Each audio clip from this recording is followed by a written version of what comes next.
Hello friends, welcome to AJ Academic Excellency. In this video, we brings you the very short answer type questions from previous year for CC5 education, null study and system. Perfect for quick revision, last minute preparation and boosting your exam confidence. तो चलिए discuss करते हैं हमारे questions. पहला question देखिए आप, indicates characteristic of good text book. तो good text book के क्या कैरेक्टरिस्टिक्स होंगे, तो पहले ही समझते हैं कि गुड टेक्स्ट बुक क्या होती है। Good text book is a valuable resources that adds in effective teaching and learning. एक अच्छी पाठ्य पुस्तक एक मूल्यवान संसाधन है जो प्रभावी शिक्षण और सीखने में सहायता करती है। कैरेक्टरिस्टिक्स पे आते हैं। क्लियरिटी एंड सिंप्लिसिटी होनी चाहिए, यानी कि लैंग्वेज उसकी सिंपल हो, क्लियर कॉन्सेप्ट्स हो, इजी टू अंडरस्टैंड हो और ग्रैप कर पाए स्टूडेंट कॉन्सेप्ट्स पे। स्ट्रक्चर एंड वेल ऑर्गेनाइज होनी चाहिए, यानी कि content should be logically structure होने चाहिए, वेल ऑर्गेनाइज होने चाहिए, चैप्टर्स हो उसमें, सेशंस हो, सब सेशंस हो, जो कि इंश्योर करे smooth flow of information and easy navigation. Engaging and interactive होनी चाहिए। एक good text book includes engaging activities like questions, examples, जो कि इंकरेज करे स्टूडेंट के पार्टिसिपेशन को, इंटरेक्ट करे, हेल्प करे, रीइंफोर्स करे कॉन्सेप्ट्स को। यानी कि एक अच्छी पाठ्य पुस्तक में आकर्षक गतिविधियां होनी चाहिए, प्रश्न और उदाहरण शामिल होते हैं जो छात्रों को भागीदारी और बातचीत को प्रोत्साहित करती है, जिससे अवधारणाओं को सुदृष्टित करने में मदद मिलती है। एक्यूरेसी एंड रिलेवेंस होना चाहिए। The information present must be accurate हो, अप टू डेट हो एंड रिलेवेंट हो करिकुलम में, and the students level of learning, यानी कि स्टूडेंट के लेवल के हिसाब से होनी चाहिए। विजुअल एड्स एंड इलिस्ट्रेशंस हो, यानी कि इफेक्टिव यूज हो। किस चीज का इफेक्टिव यूज होना चाहिए? विजुअल्स का, डायग्राम्स का, करेक्टर्स चार्ट्स का, इलिस्ट्रेशंस का। हेल्प करे किसमें? बेटर अंडरस्टैंडिंग में ऐसा कंटेंट हो कि वो रिटेंशन में मदद करे, स्पेशली फॉर कॉम्प्लेक्स टॉपिक्स, यानी कि जटिल टॉपिक्स को समझने में काफी आसानी हो हमें। अब बात करते हैं इंक्लूसिविलिटी की, यानी कि समावेशिता की। एक good text book should be inclusive होनी चाहिए, एड्रेसिंग करे डाइवर्स लर्निंग की नीड्स को, एंड शुड रिफ्लेक्ट करे culture, social and gender sensitivity को। प्रोवाइड करे scope for critical thinking, it should be encourage student to think critically, analyze different perspectives and apply the knowledge in real world situation। यानी कि ये ऐसी book होनी चाहिए कि जो छात्रों को आलोचनात्मक रूप से सोचने, विभिन्न दृष्टिकोणों को विश्लेषण करने और वास्तविक दुनिया की स्थितियों में ज्ञान को लागू करने में प्रोत्साहित करने चाहिए। चलिए हमारे सेकंड क्वेश्चन पे चलते हैं। ये काफी इंपॉर्टेंट क्वेश्चन है, कई बार पूछा गया है कि role of management in the development of any an institution में क्या, यानी कि किसी भी संस्था के विकास में जो प्रबंधन की क्या भूमिकाएं होती हैं। तो मैनेजमेंट क्या होता है, पहले ये समझते हैं। किसी संस्थान की वृद्धि और विकास में प्रबंधन की महत्वपूर्ण भूमिका होती है। प्रभावी प्रबंधन यह सुनिश्चित करता है कि संस्थान के सभी पहलू सुचारू रूप से चलते रहें और इसकी सफलताओं में योगदान देते रहें। यानी कि मैनेजमेंट एक बहुत ही इंपॉर्टेंट रोल प्ले करता है। एक इफेक्टिव मैनेजमेंट होता है तो वो इंश्योर करता है all aspect of institutions are running smoothly and contribute to its success, यानी कि सफलता में उसका बहुत बड़ा योगदान होता है। की रोल्स की बात करें, setting clear goals and objectives, यानी कि मैनेजमेंट का क्या काम होता है? मैनेजमेंट का काम होता है वो डिफाइन करता है visions, missions, long term goals of institutions, guide करता है स्ट्रेटेजिक डायरेक्शंस के लिए, हेल्प करता है all members of work towards a common objective.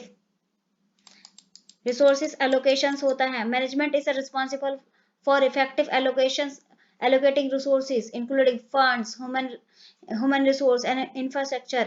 यानी कि मैनेजमेंट का क्या काम होता है कि वो रिस्पॉन्सिबल है किसके लिए? इफेक्टिवली हर चीज रिसोर्सेज का अच्छे से इस्तेमाल किया जाए, जैसे कि फंड्स का अच्छे से इस्तेमाल हो रहा है या नहीं हो रहा है, ह्यूमन रिसोर्स का अच्छे से यूज किया जा रहा है नहीं किया जा रहा है, इंफ्रास्ट्रक्चर का अच्छे से यूज हो रहा है या नहीं हो रहा है। इंश्योर करता है कि they are use effectively for the institutions growth. Leaderships and decision making, management का और क्या काम होता है? मैनेजमेंट प्रोवाइड करता है लीडरशिप बाय मेकिंग का informed decisions and solving problems and fostering an environment where staff and students can thrive.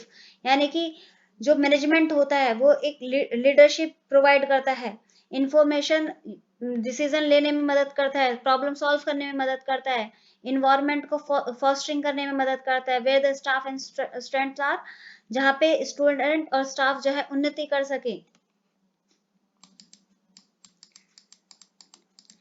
Monitoring करने में मदद करता है, यानी निगरानी करता है, मूल्यांकन करता है, यह सुनिश्चित करता है कि संस्थान जो संस्थान है उसकी गतिविधियों को नियमित निगरानी करता है, मूल्यांकन किया जाए ताकि प्रदर्शन का आकलन किया जा सके, सुधार किया जा सके या डिजायरेबल चेंज किए जा सके, जिससे हमें जो हम चाहते हैं वो डिजायरेबल आउटकम हमें मिले।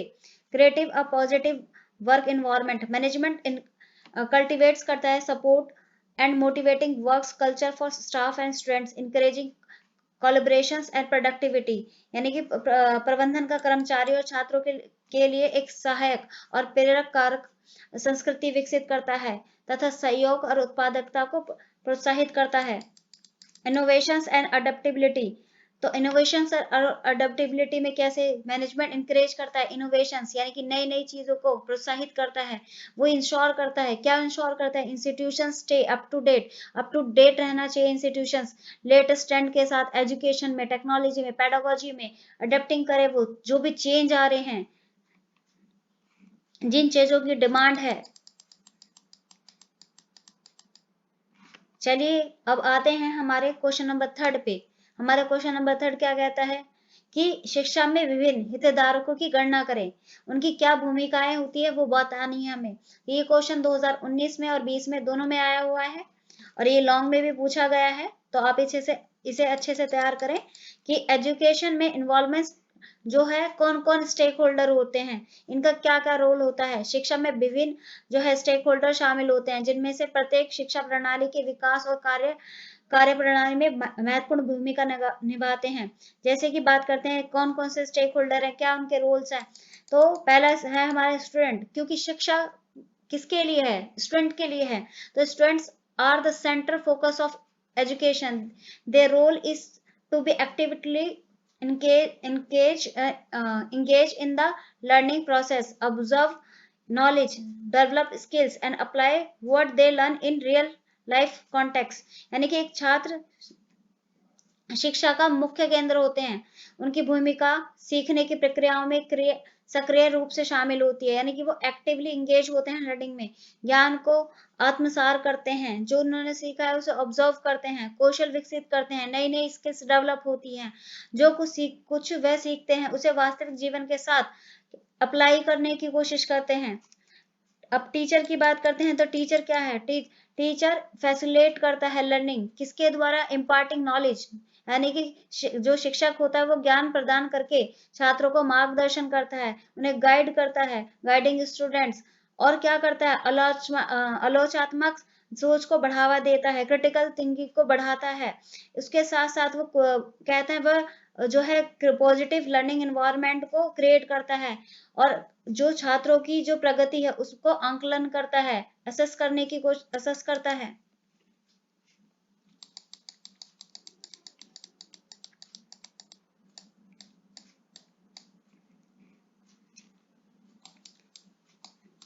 हमारे पेरेंट्स और गार्जियंस, यानी कि माता पिता, अभिभावक, parents are responsible for supporting their childrens education at home. माता पिता घर पर अपने बच्चों की शिक्षा का समर्थन करते हैं, वो भी उस चीज को जिम्मेदारी की तरह लेते हैं। दे मोटिवेट्स, प्रोवाइड रिसोर्सेज, कोलिब्रेट्स करते हैं टीचर्स के साथ, इंश्योर करते हैं कि उनके जो बच्चे हैं उनके जो चाइल्ड्स की ऑल कहते हैं ओवरऑल डेवलपमेंट हो रही है नहीं हो रही है, तो वो उनका योगदान भी बहुत ज्यादा होता है स्कूल मैनेजमेंट की बात करते हैं, स्कूल मैनेजमेंट में तुम्हारा प्रिंसिपल आता है, एडमिनिस्ट्रेटर आते हैं, स्कूल बोर्ड आता है। Their role is to manage school operation. इनका रोल क्या होता है, इनकी भूमिका है स्कूल के संचालन का प्रबंधन करना होता है। इसके साथ वो इंश्योर करते हैं कि एजुकेशन की क्वालिटी कैसी है, अच्छी है, गुणवत्तक है या नहीं है। इम्प्लीमेंट करते हैं एजुकेशन पॉलिसीज को, जो गवर्नमेंट ने पॉलिसीज बनाई है उनको इम्प्लीमेंट करना और प्रोग्राम्स को इम्प्लीमेंट करना। बात करते हैं गवर्नमेंट की, तो गवर्नमेंट क्या करती है, पॉलिसीज बनाती है, फॉर्मुलेट करती है पॉलिसीज को, इन्फोर्स करती है पॉलिसीज को, एलोकेट करती है फंड्स को, इंश्योर करती है कि एक्सेसिबिलिटी है या नहीं है, क्वालिटी ऑफ एजुकेशन सबको मिल रही है या नहीं मिल रही है। इसके साथ साथ it also set standard and provide infrastructure, एक बुनियादी ढांचा भी प्रदान करती है। कम्युनिटी, कम्युनिटी को क्या होती है, एक लोकल कम्युनिटी सपोर्ट करती है एजुकेशन को by creating a conduct conducive environments for learning, participating in school activities and sometimes providing resources or funding। यानी कि स्थानीय समुदाय सीखने के लिए अनुकूल वातावरण बनाकर स्कूल की गतिविधियों में भाग लेकर तथा कभी कभी संसाधन या धन उपलब्ध कराकर शिक्षा का समर्थन करते हैं। एजुकेशन एजेंसीज होती हैं, ऑर्गेनाइजेशंस होती हैं, इनका क्या काम होता है, ये जैसे एक्रेडिटेशंस बॉडी हो गई, करिकुलम डेवलपर्स हो गए, एनजीओज हो गए, जो कि सेटिंग करते हैं स्टैंडर्ड्स में, कंट्रीब्यूशन करते हैं, प्रोवाइड करते हैं एजुकेशन रिसोर्सेज, सपोर्ट करते हैं टीचर्स को विद प्रोफेशनल डेवलपमेंट से। एनजीओ वहां पर काम करती है जहाँ पे हमारे गवर्नमेंट की जो पहुंच है वो लिमिटेड है, तो वहां पर जाकर बच्चों को एजुकेशन प्रोवाइड करती है। उसके साथ साथ जब करिकुलम डेवलप किया जाता है तो उसमें भी सपोर्ट करती है। Peer and peers groups, students peers contribute करते हैं learning through the collaboration, discussion and group works. Peer learning encourage होती है कॉपरेशन के द्वारा, क्रिटिकल थिंकिंग के द्वारा, सोशल इंटरेक्शन के द्वारा, यानी कि छात्रों के सहकर्मी सहयोग, यानी कि जो उनके पीयर्स होते हैं, स्टूडेंट्स पीयर्स जो होते हैं, चर्चा और समूह कार्यों के माध्यम से सीखने में योगदान देते हैं। सहकर्मी सीखना सहयोग, उनके साथ वो अपने फ्रेंड्स के साथ में सहयोग करना सीख जाते हैं, क्रिटिकल थिंकिंग करना सीख जाते हैं, सामाजिक संपर्क को प्रोत्साहित करता है। चलिए हमारा क्वेश्चन नंबर 4 पे हम चलते हैं। तो आइए, इसमें क्या है, इसमें हमें शिक्षा का मानव विज्ञान से संबंध बताना है। ये क्वेश्चन 2019 और 2020 में आया हुआ है, आप देख भी रहे हैं, मैंने इसे लिखा है। तो मानव विज्ञान क्या होता है, उसका शिक्षा से कैसे संबंध है, तो ये देखते हैं। तो एजुकेशन एंड एंथ्रोपोलॉजी ये क्लोजली रिलेटेड है, यानी कि एक दूसरे से जुड़े हुए हैं। और एंथ्रोपोलॉजी हेल्प करती है अंडरस्टैंड करने में कि कल्चर कैसा है, सोशल स्ट्रक्चर कैसा है, ह्यूमन बिहेवियर कैसा है, और एजुकेशन सिस्टम कैसे उससे प्रभावित होता है, इसका क्या संबंध है। हम एग्रीकल्चर्स को ही अंडरस्टैंडिंग, एंथ्रोपोलॉजी स्टडी करती है डिफरेंट कल्चर्स को, ट्रेडिशंस को, वैल्यूज को। This understanding essential for designing education system that are culturally sensitive and inclusive of diverse backgrounds. यानी कि मानव शास्त्र विभिन्न संस्कृति, परंपराओं, मूल्यों का अध्ययन करता है। यह समझ ऐसी शिक्षा प्रणालियों को डिजाइन करने के लिए आवश्यक है जो सांस्कृतिक रूप से संवेदनशील है और विविध पृष्ठभूमियों को शामिल करती है। Socialization process, both education and anthropology explore करती है how individual are socialize into the societies. Education play करती है एक key roles in transmitting cultures, norms, values and practices which anthropology studies in different communities. यानी शिक्षा और हमारा जो मानव विज्ञान है, ये दोनों ही इस बात को पता लगाते हैं कि व्यक्ति अपने समाज में किस तरह से सामाजिकृत होते हैं। शिक्षा सांस्कृतिक मापदंडों, मूल्य और प्रथाओं को प्रसारित करने में महत्वपूर्ण भूमिका निभाती है, जिसका मानव विज्ञानी विभिन्न समुदायों में अध्ययन करते हैं। इसका क्या इम्पैक्ट होता है सोशल स्ट्रक्चर में ऑन एजुकेशन, तो बात करते हैं शिक्षा पर सामाजिक संरचना का क्या प्रभाव पड़ता है। तो मानव विज्ञान शिक्षा में सामाजिक जो पद अनुक्रम, जाति, वर्ग, लिंग की भूमिका को जांचता है। यानी कि एग्जामिन करता है role of social hierarchies, caste, class, gender in education. It help to understand how this factor influence access to and quality of education. यानी कि ये समझने में मदद करता है कि ये कारक शिक्षा की पहुंच और गुणवत्ता को कैसे प्रभावित करते हैं। Education as a tool for social changes, यानी कि एजुकेशन क्या है? एजुकेशन सामाजिक परिवर्तन के लिए एक उपकरण के रूप में हेल्प करता है। तो यानी कि जो हमारा एंथ्रोपोलॉजी एम्फेसिस करते हैं how education can contributes to social changes inequality and power by challenging existing power structures and fostering awareness of social issues. यानी कि इस बात पर भी जोर देते हैं कि शिक्षा मौजूदा सत्ता संरचनाओं को चुनौतियां देकर सामाजिक मुद्दों के बारे में जागरूकता को बढ़ावा देकर सामाजिक परिवर्तन, समानता और हमें क्या करती है? स्ट्रेंथन करती है कि कैसे योगदान दे सकते हैं हम, यानी कि एम्पावरमेंट करती है। चलिए अब हमारा क्वेश्चन नंबर 5 देखते हैं। तो इसमें क्या पूछा है? हमारे कैरेक्टरिस्टिक्स पूछे हैं इफेक्टिव टीचर्स के। 2019 और 20 में ये क्वेश्चन पूछा गया है। एक एन इफेक्टिव टीचर प्ले करता है crucial role in students learning and development, यानी कि एक प्रभावी शिक्षक छात्रों के सीखने और विकास में महत्वपूर्ण भूमिका निभाता है। जैसे कैरेक्टरिस्टिक्स देखते हैं, यानी एक टीचर कैसा होना चाहिए? नॉलेजेबल होना चाहिए, ज्ञानवान होना चाहिए। एक good teacher must have a strong understanding, यानी कि एक अच्छे शिक्षक को उस विषय की अच्छी समझ होनी चाहिए। Of the subject matter, they are teaching and stay updated with the latest development in their field, और जिसे वह पढ़ा रहा है तथा उससे अपने क्षेत्र में नवीनतम विकास से अवगत रहना चाहिए। गुड कम्युनिकेशन स्किल्स होनी चाहिए, यानी कि effective teachers can explain concepts clearly and concisely. They are also listen to students and encourage open communication, यानी कि प्रभावी शिक्षक अवधारणाओं को स्पष्ट और संक्षिप्त रूप से समझ सकते हैं। वे छात्रों की बातें भी सुनते हैं और खुले संचार को प्रोत्साहित करते हैं। पेशेंस एंड एम्पैथी होनी चाहिए। An effective teacher is patience, understanding and empathetic towards the students' needs and struggles. They provide a supportive environment for learning. यानी कि एक टीचर ऐसा होना चाहिए कि एक प्रभावी शिक्षक छात्रों की जरूरतों और संघर्षों के प्रति धैर्यवान होना चाहिए, समझदार होना चाहिए और सहानुभूति पूर्वक पूर्ण होता है। वह सीखने के लिए एक सहायक वातावरण प्रदान करते हैं।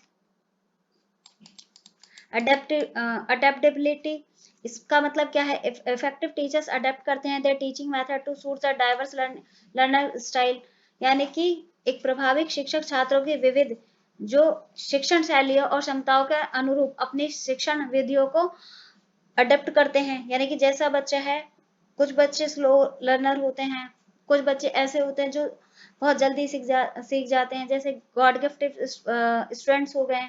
तो अगर हम सभी को एक मेथड से देखेंगे या एक मेथड से पढ़ाएंगे तो ये सभी के लिए अच्छा नहीं होगा। तो हमें सबके हिसाब बच्चों के हिसाब से, जैसे बच्चों के पढ़ने के स्टाइल है उसके हिसाब से अपने मेथड्स को अडॉप्ट करना चाहिए, जिससे सुनिश्चित हो सके कि हर कोई प्रभावी ढंग से सीख सके। पैशन फॉर टीचिंग होना चाहिए, यानी कि एक जुनून शिक्षक विषय के प्रति और अपने विद्यार्थियों के विकास के प्रति उत्साह और कमिटेड होना चाहिए to the subjects and to their students growth. Classroom management skills, an effective teachers maintain करे डिसिप्लिन, क्रिएट करे एक positive learning environment, effectively manage करे क्लासरूम डायनेमिकली, कक्षाओं को गतिशीलता की प्रभावी ढंग से प्रबंधित करता है।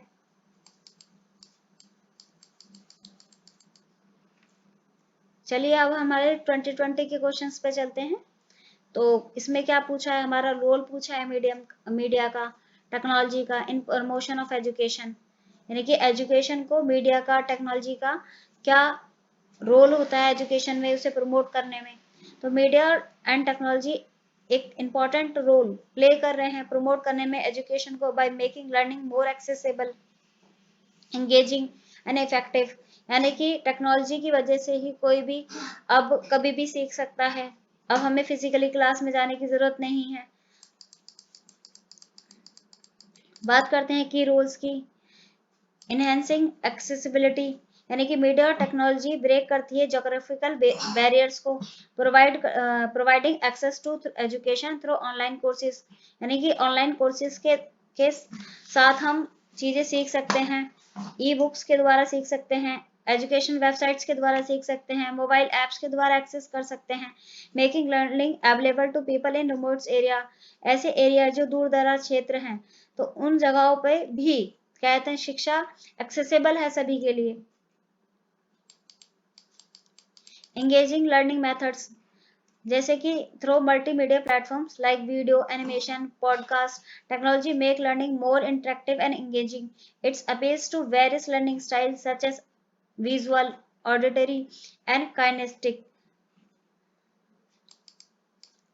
डिस्टेंस लर्निंग और ई लर्निंग। डिस्टेंस लर्निंग क्या है, ई लर्निंग क्या है, यानी कि डिस्टेंस लर्निंग पे भी बच्चे सीख सकते हैं, ई लर्निंग के द्वारा भी सीख सकते हैं। डिस्टेंस लर्निंग में जो बच्चे रोज स्कूल नहीं जा सकते वो डिस्टेंस लर्निंग से सीख सकते हैं, ई लर्निंग से सीख सकते हैं।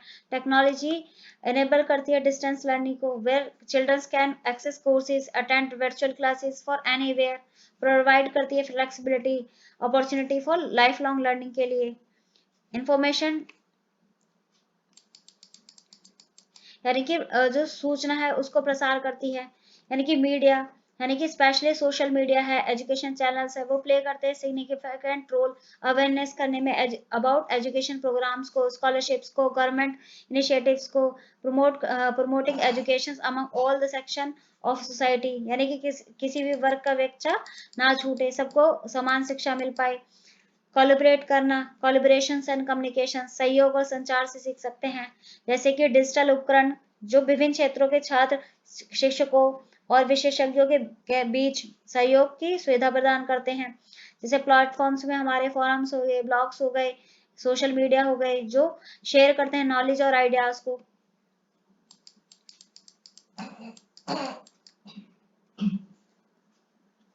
अब देखते हैं हमारा क्वेश्चन नंबर 2। क्वेश्चन नंबर 2 में क्या पूछा है, इन्होंने भी हमारा कंट्रीब्यूशन पूछा है साइंस का, टेक्नोलॉजी का क्या है एजुकेशन में। साइंस और technology have a greatly transformed education by enhancing learning and teaching methods, यानी कि जो विज्ञान है, जो टेक्नोलॉजी ने सीखने और पढ़ने के तरीकों को बहुत ही कहते हैं उन्नत करके शिक्षा को कहते हैं व्यापक परिवर्तन ला दिया है।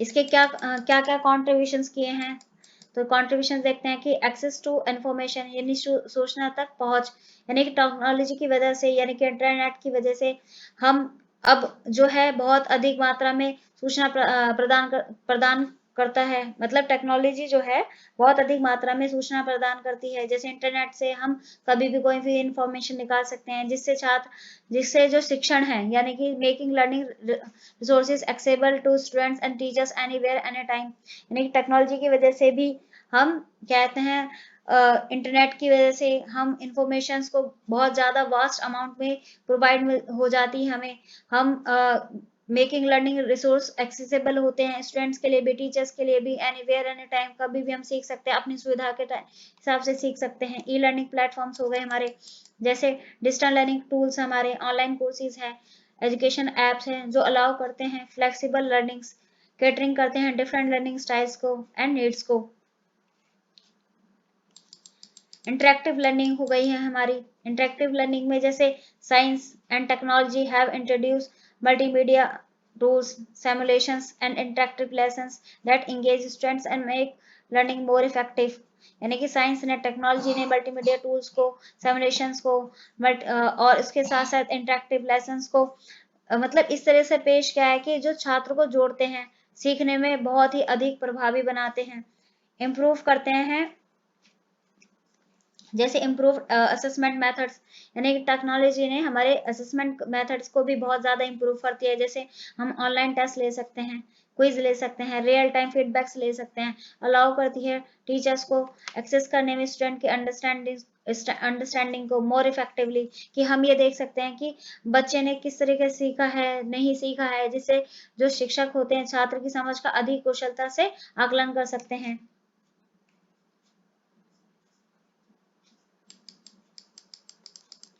कोलैबोरेट करती है लर्निंग में।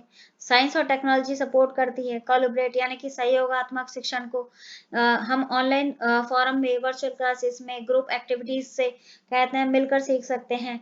और ये किस चीज को और बढ़ावा देती है? टीम वर्क को बढ़ावा देती है, कम्युनिकेशन स्किल को बढ़ावा देती है।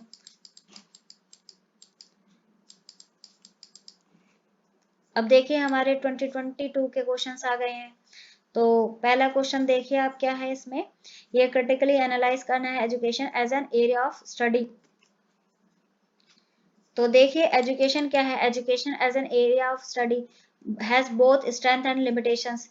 यानी कि अध्ययन के क्षेत्र के रूप में शिक्षा की खूबियां भी और सीमाएं दोनों होती हैं। ताकत की बात करते हैं यानी कि स्ट्रेंथ की बात करते हैं, इंटरडिसिप्लिनरी नेचर है। एजुकेशन ड्रॉ होती है वेरियस फील्ड से, लाइक साइकोलॉजी है, सोशियोलॉजी है, फिलोसफी है, इकोनॉमिक्स है, जो कि क्या करती है? जो हम अध्ययन है, अध्ययन को समृद्ध बनाती है, बहुआयामी बनाती है, मल्टीफेसेटेड बनाती है एरिया ऑफ स्टडी में। इसके साथ साथ क्या आती है? देखें ये प्रमोट करती है किसको? सोशल चेंजेस को। एजुकेशन हेल्प करती है डेवलपमेंट करने में, स्किल्स को डेवलप करने में मदद करती है, नॉलेज को डेवलप करने में मदद करती है, वैल्यूज को डेवलप करने में मदद करती है। इसके साथ साथ हमारी जो सोसाइटी है उसको डेवलप करने में मदद करती है, यानी कि जो समाज विकास और प्रगति की ओर ले जा रही है। फोकस करती है हमारे ह्यूमन डेवलपमेंट में, यानी कि एजुकेशन का एम होता है, क्या एम होता है? यानी कि जो व्यक्तियों का पोषण करना होता है, इंकरेज करना है कॉग्निटिव डेवलपमेंट को। इसके साथ साथ कहते हैं इमोशनल डेवलपमेंट करना होता है, और सोशल डेवलपमेंट, सोशल ग्रोथ पे ध्यान देती है, यानी कि मानव विकास पर कहते हैं ध्यान केंद्रित करना होता है, फोकस करती है। यानी शिक्षा का उद्देश्य होता है कि व्यक्तियों का पोषण करना, उसके कॉग्निटिव जो डेवलपमेंट है उसको इनकरेज करना, इसके साथ भावनात्मक डेवलपमेंट करना, सामाजिक विकास को प्रोत्साहित करना होता है। अगर लिमिटेशंस की बात करें तो क्या क्या लिमिटेशंस है, चलिए वो देखते हैं। तो लिमिटेशंस है हमारा कॉन्टेक्स्ट स्पेसिफिक। एजुकेशन सिस्टम जो होता है हमारा, education system and practices can very greatly dependent on culture. जो हमारा शिक्षा प्रणाली है या अभ्यास संस्कृति है, वो आर्थिक और राजनीतिक संदर्भ के आधार पर बहुत भिन्न हो सकती हैं, जिससे हमारा जो यूनिवर्सल फ्रेमवर्क है उसमें चैलेंजेस आ सकते हैं। theoretical versus practical gap हो सकते हैं। While education as a study may focus on idealistic concepts, and the practical application in classroom often face challenges due to resources, teacher training and infrastructure।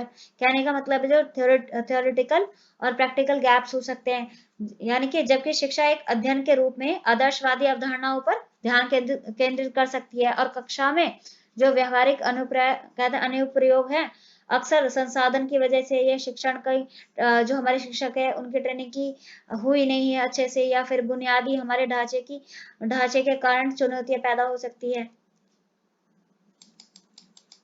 Standardisation issue हो सकते हैं, यानी कि standardisation issue कैसे? जैसे curriculum assessment can ignore individual learning needs of students, यानी कि हम जो इंडिविजुअल लर्निंग की नीड्स है उसको इग्नोर ही कर रहे हैं। ठीक है, हम एक सभी को एक साथ में रखने की कोशिश कर रहे हैं कि भाई नहीं, एक ही मेथड से सबको पढ़ाना है।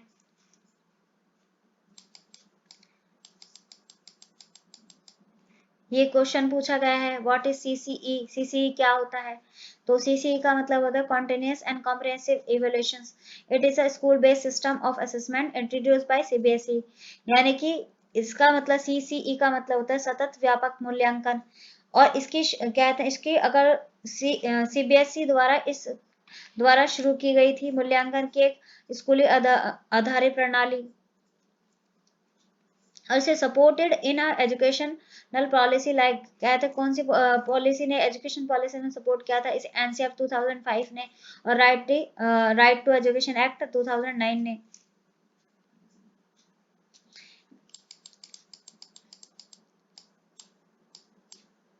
देखिए यहाँ पे एक चार्ट बनाया है, उस चार्ट से आप काफी अच्छे से समझ सकते हैं कि सीसीई क्या है। कंटिन्यूस कॉम्प्रिहेंसिव इवैल्यूएशन है। इसमें हमारा कंटिन्यूस का मतलब होता है रेगुलर असेसमेंट करना। ठीक है, कॉम्प्रिहेंसिव यानी कॉम्प्रिहेंसिव का मतलब क्या है? कॉम्प्रिहेंसिव यानी कि एकेडमिक के साथ साथ हमारे को कहते हैं को एक्टिविटीज को भी कर देखना। इसके साथ साथ हमारे ऑब्जेक्टिव क्या होते हैं? ये सीसी की वजह से अगर हम जैसे बच्चों को कहते हैं बीच बीच में टेस्ट लेते रहेंगे तो बच्चे पे एक साथ प्रेशर नहीं आएगा, ये एग्जाम प्रेशर को रिड्यूस कर देता है। ऑल राउंड डेवलपमेंट होता है, हमारी जो लर्निंग होगी वो बहुत ज्यादा मीनिंगफुल होगी। अगर बात करें इसके कंपोनेंट्स क्या होते हैं, तो कंपोनेंट्स में हमारा फॉर्मेटिव असेसमेंट होता है, क्विज हो सकता है हमारा, और असाइनमेंट्स हो सकते हैं। और समेटिव में बात करें तो असेसमेंट, समेटिव असेसमेंट में हमारा टेस्ट हो गया और प्रोजेक्ट्स हो गए। यानी कि फॉर्मेटिव असेसमेंट में हमारे क्विज हो गए और समेटिव असेसमेंट में हमारा टेस्ट हो गए, प्रोजेक्ट्स हो गए। और इम्पोर्टेंस की बात करें तो क्या इम्पोर्टेंस है इसकी? ये एक्टिव लर्निंग में, एक्टिव लर्निंग के लिए काफी इफेक्टिव होता है कि जब जब अब हम जैसे ही हमने पढ़ाया जब भी टेस्ट ले लिया तो बच्चों को पता होगा कि मैम पूछने वाली हैं, तो पहले ही एक्टिव लर्निंग होगी, वो अच्छे से सुनेगा। इमोशनल डेवलपमेंट होता है, क्रिटिकल थिंकिंग होती है। यानी कि ये इसका कंक्लूजन यही आता है कि ये होलिस्टिक डेवलपमेंट पे, यानी कि होलिस्टिक एजुकेशन होना चाहिए, होलिस्टिक डेवलपमेंट हो, इस पे ध्यान देता है। आईएएस के की फीचर्स मैंने नीचे भी लिखे हैं अच्छे से एक्सप्लेन करने के लिए। इसमें केवल कहते हैं ऐसा नहीं है कि मतलब एक ईयर में होंगे, मूल्यांकन करेंगे हम, इसमें रेगुलरली असेसमेंट किया जाता है पूरे साल भर में, not just at the end of the term. यानी कि ऐसा नहीं है कि लास्ट में मूल्यांकन करेंगे। कंप्रेसिव इवैल्यूएशन होता है, इसका मतलब इसमें हम एकेडमी के साथ साथ जैसे नॉन एकेडमिक एक्टिविटी भी देखते हैं, जैसे लाइफ स्किल सिखाना, एटीट्यूड्स हो गया, वैल्यू हो गए, स्पोर्ट्स हो गए, जिससे कि बच्चे का ऑल ओवर डेवलपमेंट हो सके। एग्जाम प्रेशर रिड्यूस हो जाता है जब हम फ्रिक्वेंटली और वेरिड असेसमेंट करते हैं, तो इससे बच्चों का ये स्ट्रेस नहीं रहता कि भाई वन फाइनल एग्जाम होगा। यानी कि लगातार विविध मूल्यांकन एक अंतिम परीक्षा के तनाव को कम करने में मदद करते हैं। ये चाइल्ड सेंटर अप्रोच है, यानी कि इसमें जो चिल्ड्रन का, हमारे जो बच्चे होते हैं उनका पार्टिसिपेशन काफी एक्टिव होता है और ये फोकस करते हैं ऑल ओवर डेवलपमेंट में बच्चे की।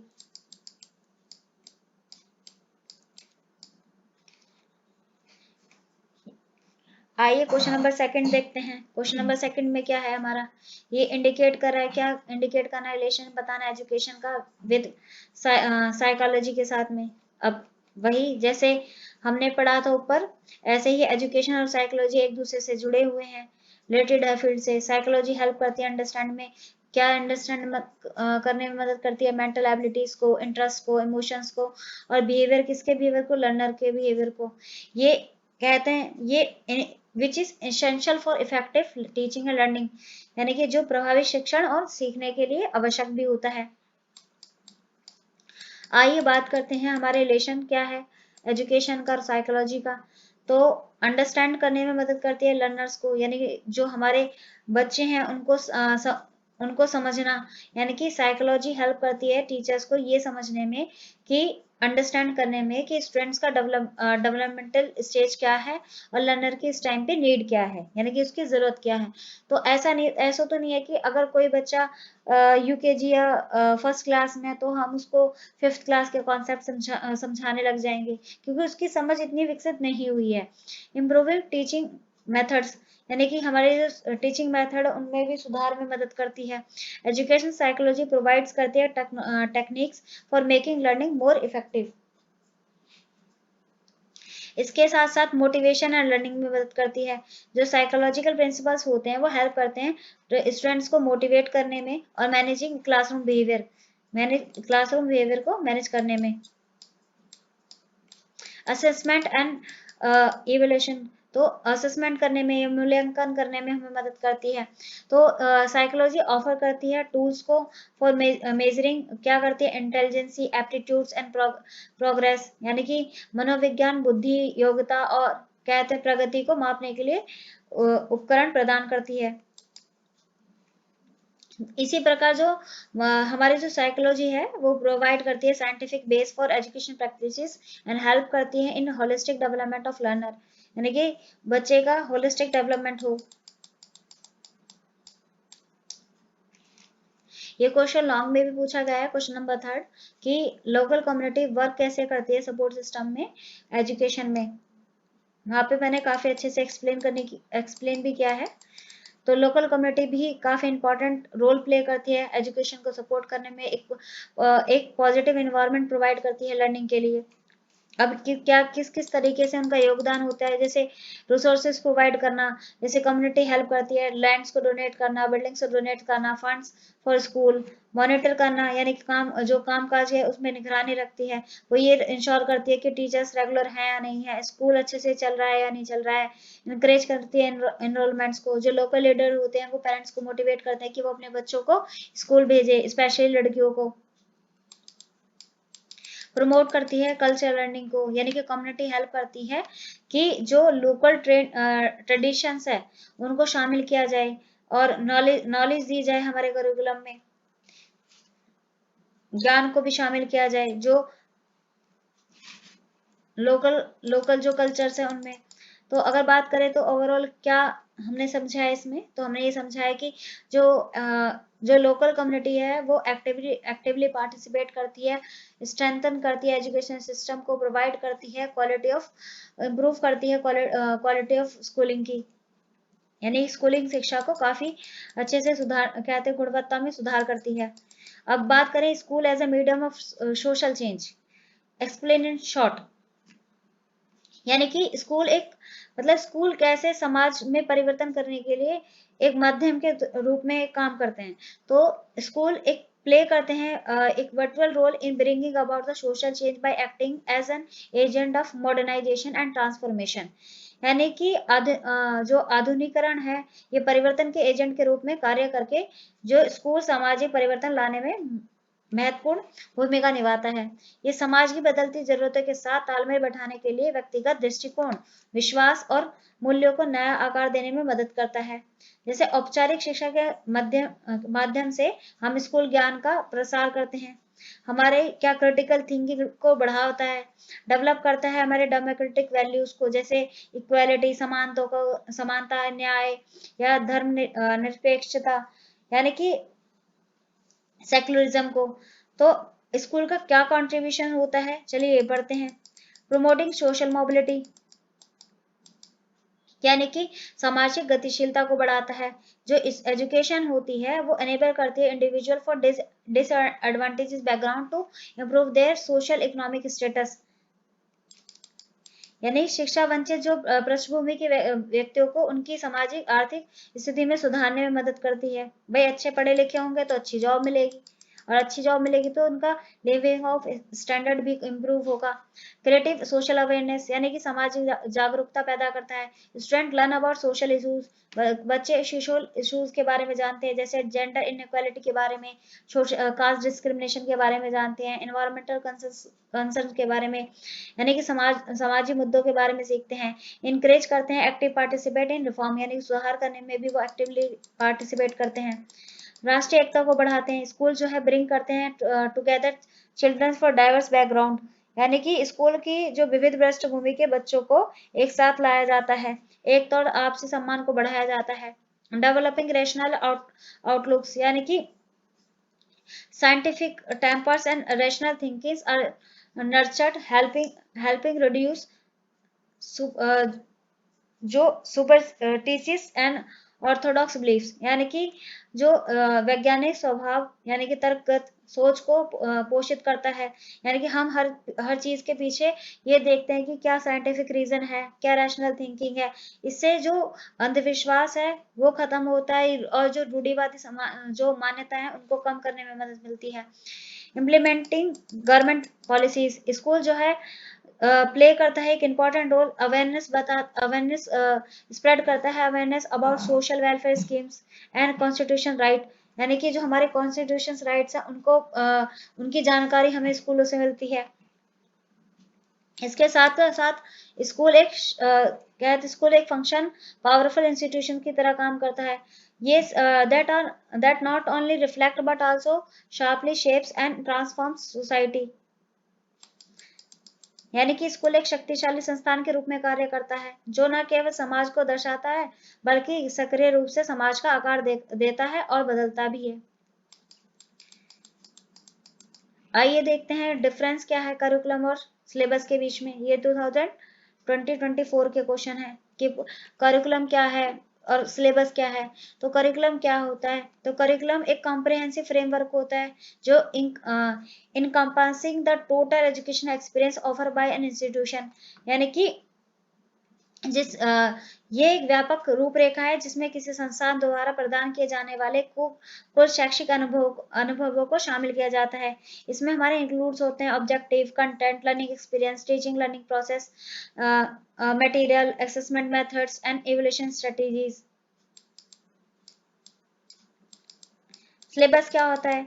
सिलेबस के बारे में पढ़ते हैं। ये एक डिटेल और आउटलाइन होती है स्पेसिफिक टॉपिक से रिलेटेड, सब टॉपिक से रिलेटेड, लर्निंग एक्टिविटीज से रिलेटेड। इसमें to be cover in a particular course और subject over a fix period, यानी कि एक फिक्स पीरियड में हम क्या क्या चीज सीखने वाले हैं। स्पेसिफिक टॉपिक, सब टॉपिक्स, लर्निंग एक्टिविटीज क्या क्या कवर की जाएगी।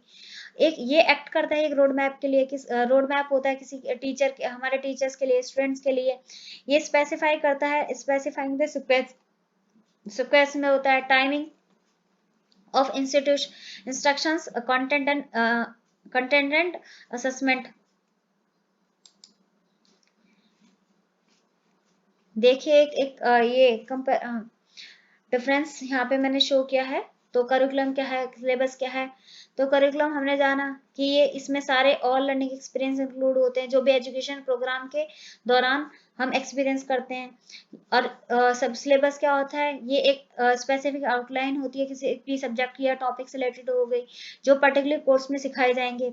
स्कोप की बात करें तो करिकुलम के अंदर सिलेबस आता है, ये वाइड, यानी कि जो करिकुलम है वो वाइडर है। इसमें हमारे सिलेबस भी इंक्लूड है, हमारे टीचिंग मेथड्स आते हैं, को करिकुलर एक्टिविटी आ गई, वैल्यूज आ गई, असेसमेंट आ गई। लेकिन सिलेबस एक नैरो स्कोप होता है, ये लिमिटेड होता है किसी भी कंटेंट को जो भी क्या है सब्जेक्ट के अंदर टॉट किया जा रहा है। हु प्रिपेयर इट, इसे कौन बनाता है? इसे करिकुलम को हमारे एजुकेशन बोर्ड बनाती है, करिकुलम डेवलपर्स बनाते हैं। लेकिन सिलेबस हमारे यूजुअली फ्रेम किया जाता है सब्जेक्ट एक्सपर्ट्स के द्वारा या एग्जामिनेशन बॉडीज के द्वारा। फोकस क्या होता है? ये ओवरऑल होलिस्टिक डेवलपमेंट में फोकस करते हैं करिकुलम के अंदर। लेकिन सिलेबस के अंदर अंदर हम सब्जेक्ट स्पेसिफिक नॉलेज के ऊपर डिपेंड कर मतलब फोकस करते हैं और एग्जाम प्रिपरेशन के लिए इसे तैयार करते हैं। टाइम स्पेन की बात करें कि करिकुलम का टाइम स्पेन क्या होता है, तो ये कवर करता है एंटायर ड्यूरेशन ऑफ कोर्स और लेवल।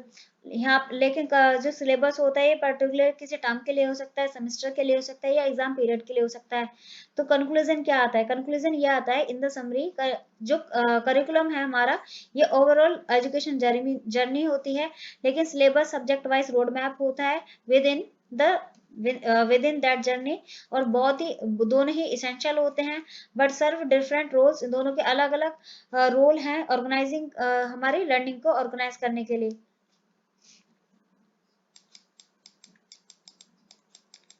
चलिए क्वेश्चन नंबर सेकंड देखते हैं। What do you understand by educational sociology? Education sociology से आप क्या समझते हैं? तो एजुकेशन सोशियोलॉजी एक ब्रांच है सोशियोलॉजी की ही जो स्टडी करती है रिलेशनशिप एजुकेशन और सोसाइटी के बीच में क्या संबंध है ये बताती है। इसके बारे में हम समझते हैं, स्टडी करते हैं, एग्जामिन करते हैं कि हाउ सोशल इंस्टीट्यूशन इंस्टीट्यूशंस को एग्जामिन करते हैं। और कहते हैं कल्चर, वैल्यूज, सोशल नॉर्म, ये जानते हैं कि वो कैसे एजुकेशन से प्रभावित होते हैं, ये एग्जामिन करते हैं। हाउ एजुकेशन कैसे वो सोशल बिहेवियर को शेप करती है, स्ट्रक्चर करती है।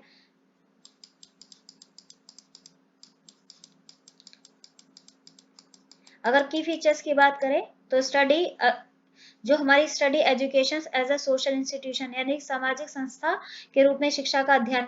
तो it's views education not just a personal activity. Education ये शिक्षा को न केवल एक व्यक्तिगत गतिविधियों के रूप में देखता है बल्कि जो बल्कि एक व्यापक सामाजिक व्यवस्था के हिस्से के रूप में भी देखता है, जो कि परिवार है, धर्म है, अर्थव्यवस्था है, राजनीति को प्रभावित करती है और इससे और उनसे प्रभावित होती भी है। फोकस करता है on social function of education, यानी कि एक्सप्लोर करता है कि how education contribute to socialization, यानी कि सामाजिकरण में कैसे शिक्षा का हमारा योगदान रहता है। और उसके साथ सोशल कंट्रोल करती है, कल्चर को ट्रांसमिशन करती है, इसके साथ साथ सोशल चेंज लेकर आती है।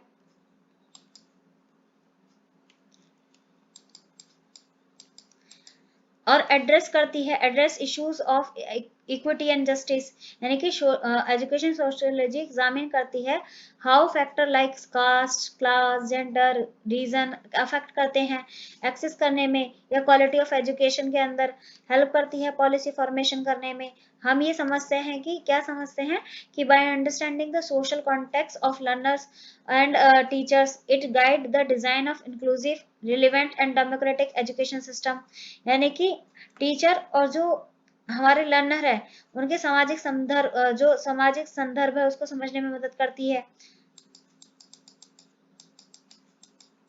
कंक्लूजन क्या आता है? कंक्लूजन यही आता है कि एजुकेशन सोशियोलॉजी जो है प्रोवाइड करती है फ्रेमवर्क एनालाइज करने, इम्प्रूव करने में एजुकेशन किसके द्वारा, by the understanding its deep connection with the social life, यानी कि जो शैक्षिक समाजशास्त्र है सामाजिक जीवन के साथ उसके उनके गहरे संबंध को समझकर शिक्षा का विश्लेषण और सुधार करने के लिए एक रूपरेखा प्रदान करता है। ये सुनिश्चित करने में मदद करता है कि शिक्षा कहते व्यक्तिगत विकास और सामाजिक विकास दोनों को पूरा करता है। अब ये देखिए हमारा क्वेश्चन नंबर 3 आ गया है, right the role of headmaster in education. Headmaster को हम प्रिंसिपल या हेड टीचर भी कहते हैं। ये लीडर होते हैं स्कूल के, इनकी रिस्पॉन्सिबिलिटी होती है शेप करना विजन को, मैनेजिंग रिसोर्सेज को मैनेज करना, इंश्योर करना सेफ इफेक्टिव लर्निंग इन्वायरमेंट को। एज अ ये both administrator and instructional leader की तरह काम करते हैं। जो टीचर हेडमास्टर होता है वो ब्रिज होता है किसके बीच में, bridge policy and practice to promote student achievements and staff development, यानी कि जो हमारे एडमिनिस्ट्रेटर हैं और जो इंस्ट्रक्शन लीडर्स है उसके उनके बीच में एक ब्रिज का काम करता है, और एक पॉलिसी और कहते हैं उस पॉलिसी जो बनाई है यानी कि पॉलिसी मेकर, और जो प्रैक्टिसेस कराई जाएंगी स्टूडेंट के अचीवमेंट्स के लिए, स्टाफ डेवलपमेंट के लिए, तो उसमें एक ब्रिज का काम करता है। यानी कि जो हमारे प्रिंसिपल्स हैं तो वो कहते हैं एक स्कूल का मुख्य नेता होता है जो कि इनकी विजन को आकार देता है, संसाधनों का प्रबंध करता है, एक सुरक्षित प्रभावी शिक्षण वातावरण सुनिश्चित करने के लिए जिम्मेदार होता है, प्रशासक और अनुदेशात्मक नेताओं दोनों के रूप में काम करता है, और प्रधानाध्यापक छात्र उपलब्धि और स्टाफ विकास को बढ़ावा देने के लिए नीति और अभ्यास को जोड़ता है। रोल क्या होते हैं हेडमास्टर इन एजुकेशन में? ये हमारा एक प्रशासनिक नेता होता है, एडमिनिस्ट्रेटिव लीडर होता है, यानी कि जो हमारे प्रिंसिपल होते हैं वो हमारा क्या करते हैं कि समय सारणी बनाते हैं, टाइम टेबल मैनेज करते हैं, अनुशासन, उपस्थिति, बुनियादी ढांचा, कर्मचारियों के बीच में कोऑर्डिनेशन बनाना, और ये सुनिश्चित करते हैं कि सारी चीजें अच्छे से हो रही हैं नहीं हो रही हैं, और मेंटेन करते हैं, क्या मेंटेन करते हैं, प्रॉपर रिकॉर्ड्स को इंश्योर करते हैं, कहते हैं complies with education policy and guidelines, यानी शैक्षिक नीति और निर्देशों का पालन सुनिश्चित करते हैं, इंश्योर करते हैं कि वो चीजें हो रही हैं या नहीं हो रही हैं। एकेडमिक सुपरविजन करते हैं, यानी जो गाइड्स करते हैं, guides teachers in a curriculum planning, classroom management, innovative teaching methods, यानी कि पाठ्यक्रम नियोजन, कक्षा प्रबंधन और नवीन शिक्षण विधियों में शिक्षकों को मार्गदर्शन करते हैं, यानी कि उन्हें गाइड करते हैं, ऑर्गेनाइज करते हैं इन सर्विस ट्रेनिंग, इंश्योर करते हैं effective evaluations of student learning, यानी कि समकालीन परीक्षण का आयोजन करते हैं, छात्र सीखने का प्रभावी मूल्यांकन सुनिश्चित करते हैं, मोटिवेटर और फैसिलिटेटर की तरह काम करते हैं, बिल्ड करते हैं एक पॉजिटिव स्कूल एनवायरनमेंट को, इनकरेज करते हैं team work among the teachers, यानी कि टीचर्स मिलकर काम करें, स्टाफ को मोटिवेट करते हैं, स्टूडेंट फॉर बेटर परफॉर्मेंस के लिए, कि बच्चों की परफॉर्मेंस अच्छी हो ये सुनिश्चित करते हैं, प्रमोट करते हैं स्टूडेंट का पार्टिसिपेशन होना चाहिए को करिकुलर एक्टिविटीज में, कम्युनिटी एक्टिविटीज में, ये एक संपर्क अधिकारी की तरह भी होते हैं, ये एक्ट करते हैं एक ब्रिज होते हैं बिटवीन स्कूल और कम्युनिटी, जैसे पेरेंट्स, एजुकेशन अथॉरिटीज, ये इसमें एक ब्रिज की तरह, एक सेतु की तरह काम करते हैं, इनकरेज करते हैं पेरेंटल इन्वॉल्वमेंट, यानी कि जो हमारे पेरेंट्स हैं उनकी भागीदारी को प्रोत्साहित करते हैं वो, और उसके साथ साथ मैनेज करते हैं पब्लिक रिलेशनशिप को, यानी कि स्कूल के विकास के लिए जनसंपर्क का प्रबंध करते हैं। कंक्लूजन क्या आता है कि एक प्रिंसिपल जो है वो उनका जो हमारी एजुकेशन है उसमें वातावरण को आकार देने में मदद करते हैं, गुणवत्ता शिक्षण सुनिश्चित करते हैं, और छात्रों और कर्मचारियों के समग्र विकास को बढ़ावा देने में महत्वपूर्ण भूमिका इनकी रहती है। अब बात करते हैं हमारी एकेडमिक फ्रीडम की। ये क्वेश्चन हमारा पूछा गया है और ये कई बार रिपीट भी हुआ है, तो आप इसे इम्पोर्टेंट समझकर मार्क कर लें और इसे अच्छे से पढ़कर जाएं कि एकेडमिक फ्रीडम क्या होती है। तो पहले चलिए हम समझते हैं कि एकेडमिक फ्रीडम क्या होती है। Academic freedom refers to the right of teachers, यानी कि टीचर्स के अधिकार, स्टूडेंट्स एंड एजुकेशन इंस्टीट्यूशन जो फ्रीली इंगेज हों टीचिंग में, लर्निंग में, रिसर्च में, एक्सप्रेशन में, विदाउट अनड्यू इंटरफेरेंस और रिस्ट्रिक्शंस फ्रॉम द गवर्नमेंट, यानी कि उन्हें अधिकार दिए जाए कि टीचर्स को दिए जाए, स्टूडेंट्स को दिया जाए, एजुकेशन इंस्टीट्यूशंस को दिया जाए कि वो अच्छे से टीचिंग कर सके, स्टूडेंट्स लर्निंग कर सके, रिसर्चेस कर सके, एक्सप्रेस कर सके। ऐसा ना हो कि उनके ऊपर किसी तरह का प्रेशर है, पॉलिटिकल प्रेशर है या गवर्नमेंट का प्रेशर या इंस्टीट्यूशन अथॉरिटीज का प्रेशर है। और ये भी सुनिश्चित करते हैं कि जो लिबर्टी हो, उन्हें अपने आइडिया यानी कि स्वतंत्रता हो, वो अपने आइडियाज को एक्सप्लोर कर सके, चैलेंज कर सके नॉर्म्स को, एक्सप्रेस कर सके अपने ओपिनियंस को, और परसुएट कर सके ट्रूथ और नॉलेज को, यानी कि बढ़ावा दे सके। अब बात करते हैं इम्पोर्टेंस की कि क्यों जरूरी है एकेडमिक फ्रीडम। तो ये एकेडमिक फ्रीडम अगर दी जाएगी तो इससे हमारा प्रमोट होगी critical thinking, innovations by allowing diverse view points on and open debates, यानी कि जो विविध दृष्टिकोण है खुली बहस की अनुमति देकर आलोचनात्मक सोच और नवविचार को बढ़ावा देती है, प्रोटेक्ट करती है इंटेलेक्चुअल ऑटोनॉमी ऑफ टीचर्स, जो हमारे पाठ्यक्रम डिजाइन करने या सामग्री चुनने और सार्थक जांच करने के लिए जो शिक्षकों और शोधकर्ताओं को जो हमारी बौद्धिक ऑटोनॉमी मिले रक्षा करता है।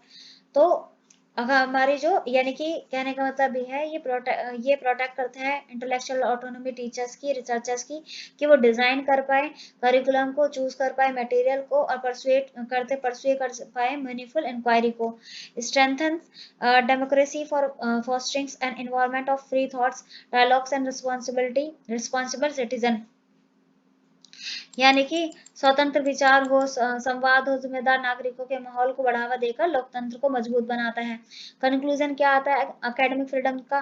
तो एकेडमिक फ्रीडम जो है एसेंशियल होती है मेंटेन करने में quality, integrity and independence of education, और ये for and nurturing a vibrate academic culture.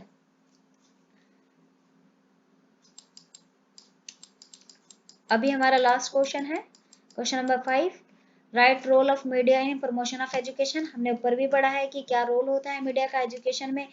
तो ये कभी मीडिया के साथ पूछ लेगा, कभी इंटरनेट के साथ पूछ लेगा, कभी टेक्नोलॉजी के साथ पूछ लेगा, मतलब किसी न किसी तरीके से ये घुमा फिरा कर कभी मीडिया और टेक्नोलॉजी दोनों को मिलाकर पूछ लेगा और इसे 8 नंबर में दे देगा। तो ये आप अच्छे से पढ़ें, समझें इसको कि मीडिया एक इम्पॉर्टेंट रोल प्ले करता है एजुकेशन को प्रमोट करने में, और हम नॉलेज ले सकते हैं, हमें नॉलेज मिलती है, क्रिएट करता है अवेयरनेस अमंग मास, यानी कि एक साथ एक एक टाइम पर बहुत सारे लोगों को नॉलेज मिल सकती है, अवेयर हो सकते हैं वो। यानी कि जो हमारे मीडिया है वो ज्ञान का प्रसार करके और लोगों में जागरूकता पैदा करता है शिक्षा के लिए, कि शिक्षा कितनी महत्वपूर्ण है, इसके साथ साथ इसकी क्या भूमिकाएं रहती हैं।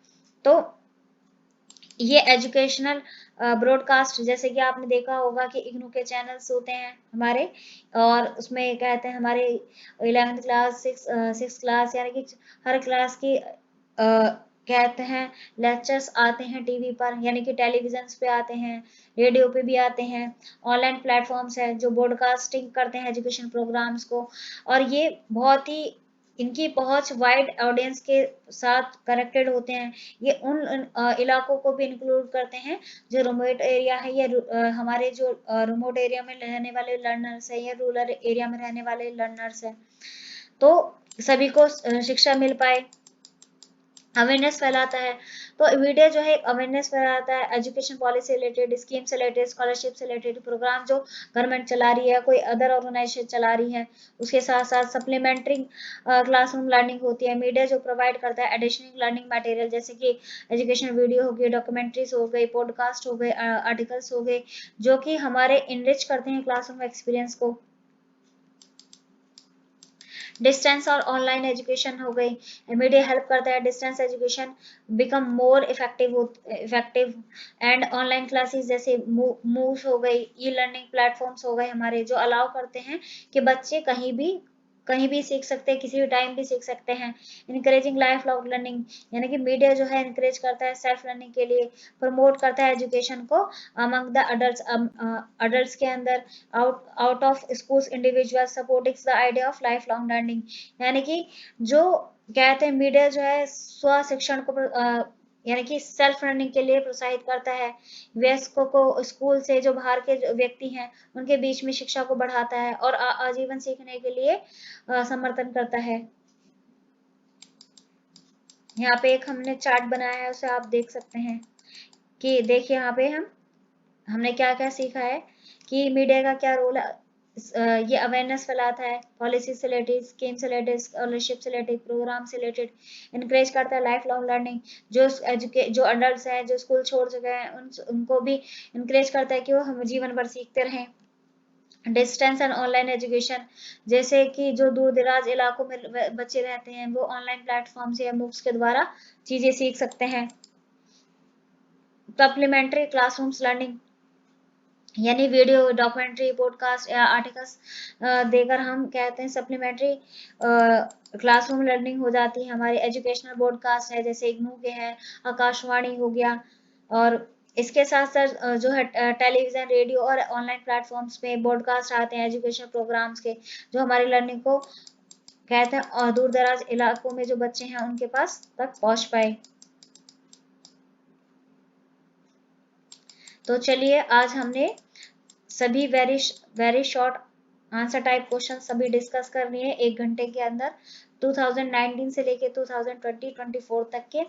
तो अगर आपको मेरे क्लासेस काफी अच्छी लग रहे हैं तो लाइक करें, सपोर्ट करें, सब्सक्राइब करें, और अपना फीडबैक जरूर कमेंट करें कि आपको क्या और अच्छी चीजें चाहिए, जिससे कि मैं वो सारी चीजें आपके लिए कर सकूं। Thank you.